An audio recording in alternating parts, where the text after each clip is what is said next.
ഞാൻ പറയുന്നു dressing video ഇടുന്നു. അപ്പോൾ ഞങ്ങൾ ഡ്രസ്സ് കണ്ടേ. അപ്പോൾ ഞങ്ങൾ ഡ്രസ്സ് കിട്ടി. നമുക്ക് ഡ്രസ്സ് ഇവിടെ വെച്ചാൽ കാണില്ല. അപ്പോൾ നമ്മൾ അവിടെ പോകാം. ബൈ. ഫസ്റ്റ് തന്നെ ഒരു പിങ്ക് ഷർട്ടാണ് ഞാൻ ഇപ്പം വായിച്ചാണ്. പിങ്ക് ഷർട്ട്, പിന്നെ പിങ്കിൻ്റെ ഷോർട്ട്സ് പോലെ ഇത്രയും വലുതാണ്. ഇത്രയേ ഉള്ളൂ കേട്ടോ.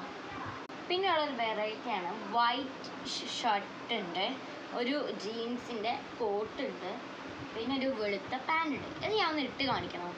ഇതാണ് ഗായ്സ് എൻ്റെ ഫേവറേറ്റ് ഷർട്ട് എന്ന് പറയുന്നത്. കാരണം നമ്മൾ അതേ ഒരു വെളുത്ത പാൻറ്, പിന്നെ ഉള്ളിലൊരു പോലത്തെ കൈ ഇത്ര എടുത്തിട്ട്. ഇതാണ് എൻ്റെ ജീൻസ് കോട്ട് എന്ന് വരുന്നത്. ഇത്രയാണ്. ഇനി നിങ്ങൾ ചോദിച്ചു ഇത് ഇഷ്ടപ്പെട്ടെങ്കിൽ സബ്സ്ക്രൈബ് ചെയ്യും. പിന്നെ പിങ്ക് ചോദിച്ചില്ല, പിങ്ക് കൂടി ഇട്ടായിരുന്നു ഗൈസ്. നമ്മുടെ ഡ്രസ് ലൈക്ക് ഷെയർ സബ്സ്ക്രൈബ് ചെയ്യാം.